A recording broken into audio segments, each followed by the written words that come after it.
আজ মঙ্গলবার, নিরামিষ রান্নাবাড়ি। তো এখানে করে নিচ্ছি পনিরটাকে সমস্ত মশলা দিয়ে বেশ কষাচ্ছি। আগে লবণ হলুদ দিয়ে ভেজে নিয়েছি ভালো করে।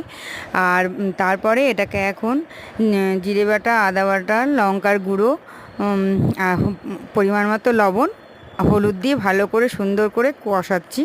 একটু দিয়েছি মিষ্টি। কষিয়ে নেওয়ার পর আর এই ওভেনে বসিয়ে দিয়েছি ভেজ ডাল। তো ভেজ ডালটা হয়ে গেছে, একটু ফুটিয়ে নেব। ভেজ ডালে সমস্ত সবজি দিয়েছি আর পনির দিয়েছি। তো দেখো কি সুন্দর হয়েছে না ভেজ ডালটা। এই দেখো পনিরের সাইজগুলো দেখছো, কি বড় বড় হয়েছে পনিরের সাইজগুলো। তো আমাদের ঘরে ভেজ ডালটা সবাই খুব পছন্দ করে, খুব সুন্দরভাবে ভাত খায় ভেজ ডাল দিয়ে। তো দেখো ভেজ ডালটাও কমপ্লিট, এদিকে পনিরটাও কমপ্লিট, দুপুরে রান্নাবাড়ি কমপ্লিট। আর রান্না নামিয়েই একদম চলে যাব খাওয়ার টেবিলে খেতে। তো দুপুর অনেকটাই হয়ে গেছে, বেলা অনেকটাই হয়েছে। তো দেখো আজকের মেনু দেখালাম, কেমন হয়েছে অবশ্যই কমেন্ট করে জানাবে।